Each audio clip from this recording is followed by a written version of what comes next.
You ever look at a report card full of 90s and just get a weird feeling like, why does that diploma seem less valuable than a simple passing grade from, say, a generation ago? Well, I'm here to tell you it's not because our kids are less smart or because teachers have stopped trying. No, the problem is so much bigger and honestly a lot more terrifying than that.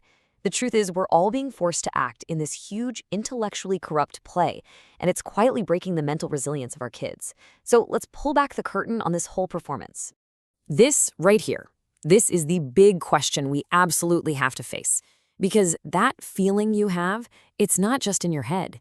It's a symptom of a system that's deeply, deeply broken. And for the parents watching, I have to be blunt. You're being deceived. You feel so proud of your child's amazing grades, but it's an optical illusion. The system is designed to keep you calm while your child's real skills are never actually tested, not until they smack right into the brick wall of reality. And for the students, you're the biggest victims in all this, lulled into this false sense of genius that's just going to evaporate the second you step into the real world. And the teachers, we know you're just exhausted, forced to inflate grades to keep the administrators happy. So, what is this grand play I'm talking about? The source material we're digging into today calls it the academic theater, and it's the perfect name for it because it's a stage where everyone has a role they have to play. You've got teachers pretending they taught everything, students pretending they understood it all, administrators pretending their school is a huge success, and parents in the audience just clopping along with the show.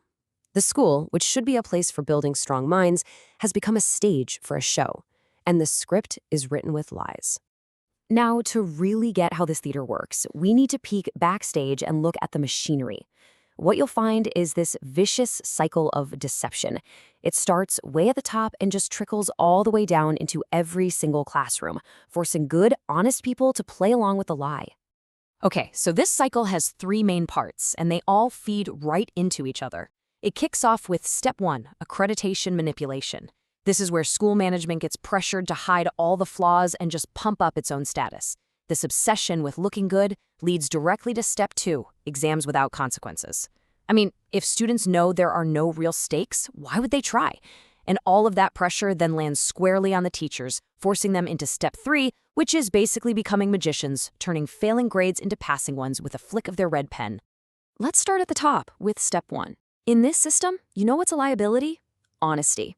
A school that's honest and reports its leaky roofs or its old, outdated library books, it doesn't get rewarded with help. Nope, it gets punished with a lower rating. So what does management learn? They learn this toxic survival skill. Just fudge the report. Money that should be going to, teacher training or new books gets spent on cosmetic fixes, a new coat of paint, a fancy welcome banner. The whole guiding principle just becomes as long as the boss is happy. And of course, this has a massive effect on the students.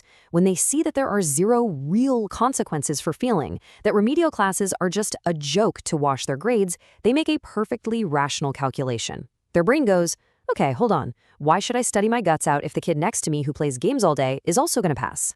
The system itself is teaching them that effort doesn't matter. We are literally killing their fighting spirit. And this brings us to the most painful secret in education, the one that's whispered about in the teacher's lounge. A teacher knows. They know when a student has only earned a 40. Their conscience is screaming that this kid needs real help, not a fake number. But if they dare to write down that failing grade, the administrative terror begins. The principal calls, angry parents show up. The teacher is squeezed from every direction until they just break. And they're forced to become a magician, magically turning that 40 into an 85 on the report card. It's heartbreaking. But all these administrative lies and academic shortcuts, they're not just numbers on a page. Oh no, they have a devastating human cost. We are systematically, methodically, creating a generation that is completely unprepared for life. And what's the result?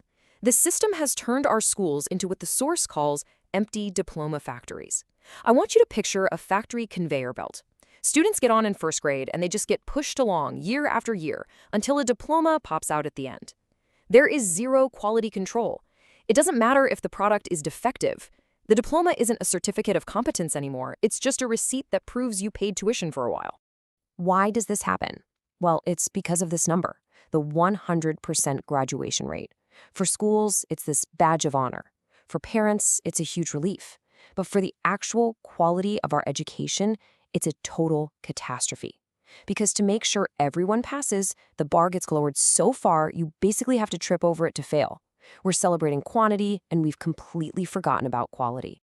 And this is what happens to our children. We spend their whole lives raising them inside this bubble of falsehood. Inside the school bubble, they feel like geniuses. I mean, their report cards are filled with 90s. Their ego gets inflated. They think they're ready to go out and conquer the world. But the second they graduate, that bubble doesn't just deflate, it bursts. And they run headfirst into the wall of reality. The real world doesn't give a rip about their inflated grades. It asks one simple question: what can you actually do? And in that moment, tragedy strikes. They're shocked, they have a breakdown, because for their entire lives, no one ever prepared them for honest feedback. This is exactly why we're seeing the rise of what people call the strawberry generation. They look perfect on the outside, just like a strawberry, but the moment you apply even a tiny bit of pressure, they bruise. They just fall apart. They can't handle criticism. They give up at the first sign of trouble. And the problem isn't that the world is too harsh. It's that for 12 long years, their school protected them with a sweet, comfortable, and ultimately destructive lie. So, what on earth is the solution?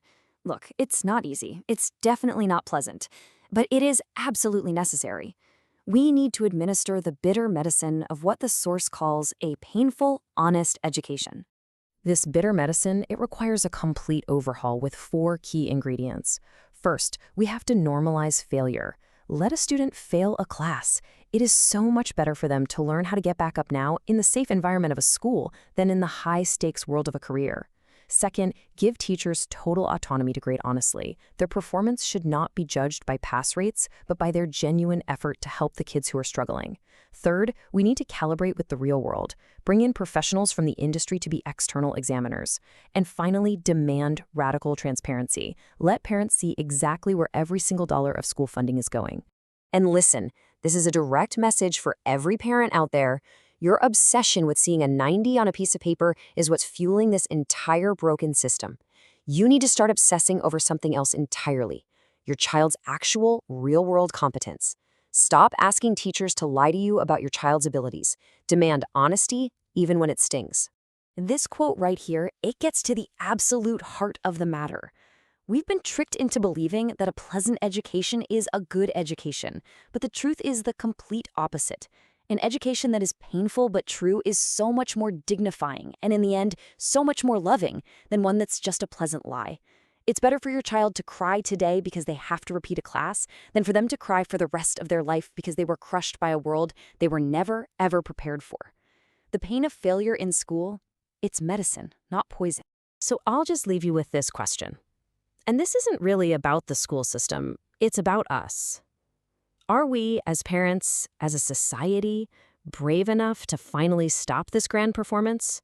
Are we willing to give our children the difficult, painful, but ultimately life-saving gift of honest failure so that they can learn how to build real, lasting success tomorrow?